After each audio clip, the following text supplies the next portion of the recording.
A little over 20 years ago, North American Aerospace Defense Command conducted a military exercise that involved a hypothetical scenario of hijacked planes flying into both the Pentagon and the World Trade Center.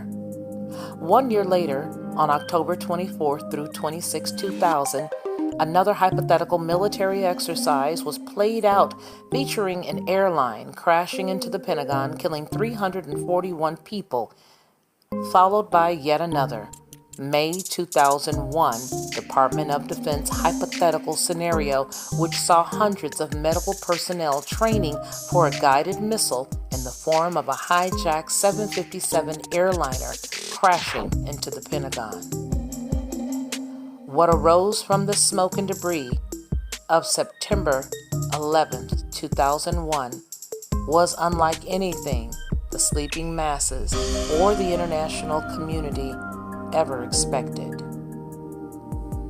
The shock effect so traumatized the masses that quite suddenly citizens found themselves willing to give up their liberties at home while acquiescing to any retaliatory action desired by their government. The scale of horror was so great, the international community banded together and showed their love and solidarity towards America in the wake of the tragedy, with candlelight vigils across Asia, the Middle East, Africa, Russia, and South America.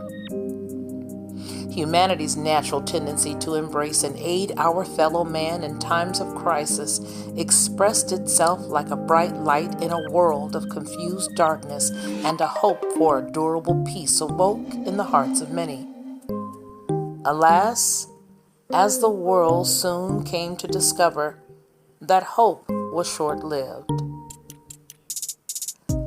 This would be the icing on the cake and the doorway that would open everything that we now experience. It would shape America forever. Whenever there's been an exercise like 201 in October of 2019, we now can juxtapose it to the stories that I've just read. But whenever there's been something like that, people who simply are going about their day and not thinking that anything could ever happen dark and nefarious like what I've read, we always seem to just react to the situation at hand.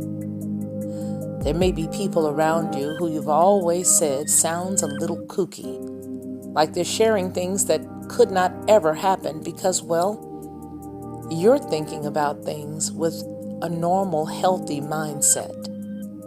But what we have to understand and know is that the weapons of our warfare are not carnal, but mighty through God as to the pulling down of strongholds. There is wickedness in high places. There are spirits that would love to just take over. There are entities who've been here since the beginning of time who, well, quite frankly, don't like anything that was made in the image of God.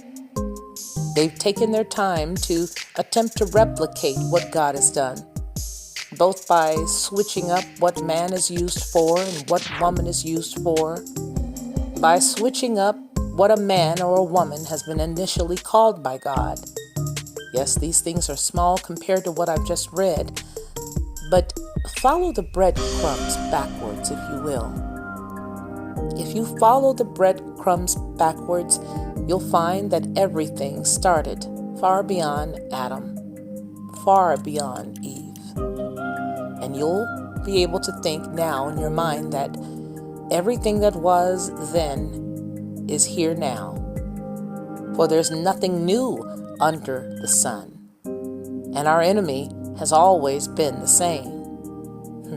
Except now, our enemy is able to utilize bodies, people's faces, things that we think are normal.